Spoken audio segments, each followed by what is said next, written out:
بھی اگر دیکھنا ہو میاں آزاد کو جنگل میں جانے دو، کیوں خدائی راضی ہے میری. وہ ناراض ان لوگوں کی ہے جو ساری عمر درد ہو جاتی نہ سمجھ سکے خدائی.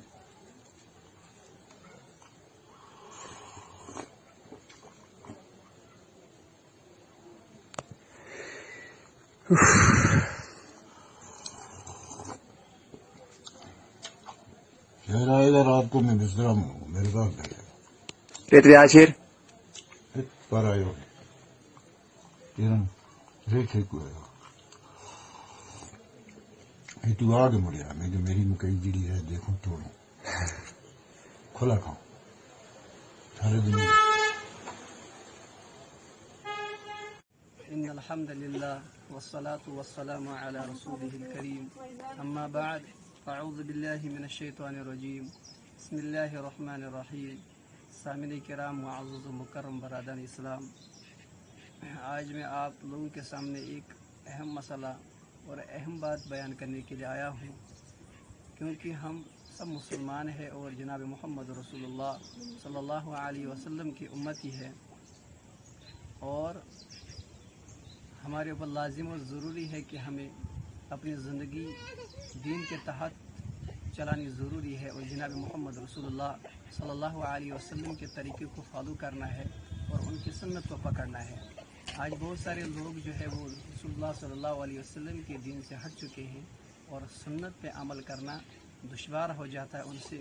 ان لوگوں کے راستے پہ چلتے ہیں جن کا کوئی تعلق ہی نہیں ہوتا ہے سنت سے، جناب محمد رسول اللہ صلی اللہ علیہ وسلم کی شریعت سے. تو مقصد کی بات یہ ہے کہ ایک آدمی ہے یہاں ریاسی کے اندر، آپ نے نام سنا ہوگا، اس گاؤں کا نام ہے کنڈرا دان ہے. تو ادھر ایک کہہ رہے ہیں کہ بزرگ ایک مدفون ہے، اس کو دفن کیا گیا ہے. تو اس شخص کی پہلے میں آپ کو ویڈیو دکھاؤں گا.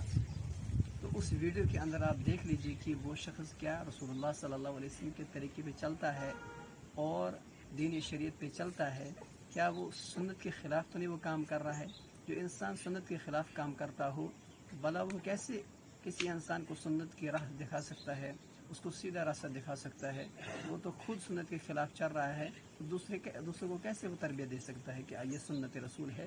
اس انسان کو کیسے ولی کامل سمجھا جا سکتا ہے؟ اس انسان کو کیسے ہم نبی اکرم صلی اللہ علیہ وسلم کے عاشق رسول سمجھ سکیں گے؟ آپ پہلے اس ویڈیو کو دیکھ لیجئے، اس کے بعد ہم آگے چلتے ہیں.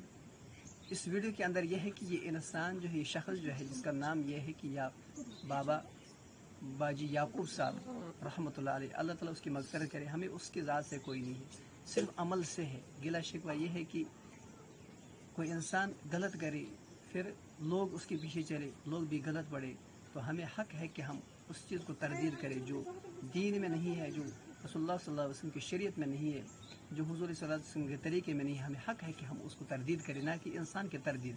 ہم عمل کی تردید کرتے نہ کہ ہم انسان کی تردید کرتے ہیں. الحمدللہ ہم ولیوں جو ولی ہے، جو اللہ کے بزرگ ہے، ہم ان کو مانتے ہیں. ہم ان کو مانتے نہیں بلکہ ان کے طریقے بھی چلتے ہیں، جو وہ کہتے ہیں ہم وہ کرتے ہیں. لیکن جو آج لوگ کرتے ہیں ہم وہ نہیں کرتے ہیں. کیونکہ آپ اس شخص کو دیکھ لیجیے، اس ویڈیو کے اندر جو میں نے آپ کو بتایا، جو یہ چائے پی رہا ہے، چائے یا کیا پی رہا ہے، تو یہ اس کو بائیں ہاتھ سے انجام دے رہا ہے، اس عمل کو بائیں ہاتھ سے پی رہا ہے، دائیں ہاتھ سے نہیں پی رہا. حالانکہ ہم دیکھتے ہیں رسول اللہ صلی اللہ علیہ وسلم کی حدیث مبارکہ، رسول اللہ صلی اللہ علیہ وسلم کی سنت دیکھتے ہیں کہ بخاری اور ترمذی کے اندر روایت ہے کہ رسول اللہ صلی اللہ علیہ وسلم ہر کوئی جو اچھا کام ہوتا تھا تو حضور صلی اللہ علیہ وسلم اس کو دائیں ہاتھ سے انجام دیتے تھے. جیسے دائیں ہاتھ سے ہم یہ لیں گے کہ مسجد کے اندر داخل ہونا تو دائیں پیر اندر جاتا ہے، جوتا لگانا حضور صلی اللہ علیہ وسلم سے دائیں سے شروع کرتے تھے، جب سوتے تھے تو دائیں کروٹ پر سوتے تھے. تو یہ طریقہ تھا رسول اللہ صلی اللہ علیہ وسلم دائیں سے. جو چیز بھی اچھی ہو جائے، جیسے کھانا کھانا، پانی پینا اور وغیرہ وغیرہ اچھی چیز ہوگی، وہ حضور علیہ الصلوۃ والسلام نے دائیں ہاتھ سے اس کو انجام دیا، دائیں طریقے سے اس کو انجام دیا ہے.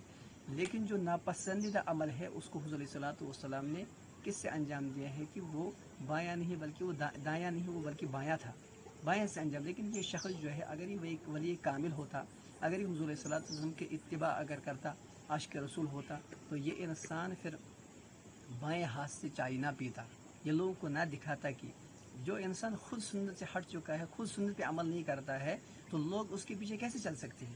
تو نمبر 1 یہ ہے کہ اس کے اندر یہ عمل جو ہے یہ سنت کے خلاف ہے۔ نمبر دوسرا ہے یہ ہے کہ اس انسان کا آپ جب چہرہ دیکھیں گے، چہرہ دیکھنے کے بعد آپ یہ دیکھ لیجئے کہ اس کی جو مونچھیں ہیں وہ دیکھیے اس کی منہ میں جاتی ہے، بڑی بڑی مونچھیں، حالانکہ رسول اللہ صلی اللہ علیہ وسلم روایت سے منقول ہے کہ رسول اللہ صلی اللہ علیہ وسلم نے فرمایا کہ آپ یہود اور نصارہ کی مخالفت کیجیے۔ حضور نے فرمایا کیسے مخالفت کر سکتے؟ حضور نے فرمایا، رسول اللہ صلی اللہ علیہ وسلم نے فرمایا کہ آپ اپنی داڑھی کو بڑھا لیجئے اور اپنی مونچھوں کو کترا لیجئے، یعنی کاٹ لیجئے اپنی مونچھوں کو، تاکہ یہودی اور نصارہ کی آپ سے مخالفت ہو جائے، یعنی آپ ان کی مخالفت کریں۔ تو یہ شخص جو اس کے منہ میں جو یہ کیا کہتے ہیں یہ مونچھیں چلی جا رہی ہے، یہ سنت رسول نہیں ہے، یہ شریعت کا لباس نہیں ہے۔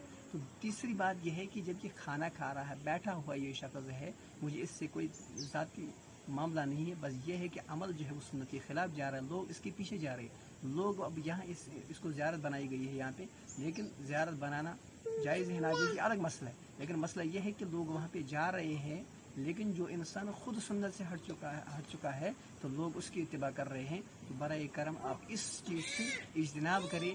تو آپ کو راہ اگر دیکھنی ہے رسول اللہ صلی اللہ علیہ وسلم کے طریقے کو آپ اگر چلیں گے تو کامیاب ہو جائیں گے۔ اگر آپ کسی دوسرے کے پیچھے چلیں گے تو کامیاب نہیں ہو سکتے ہیں۔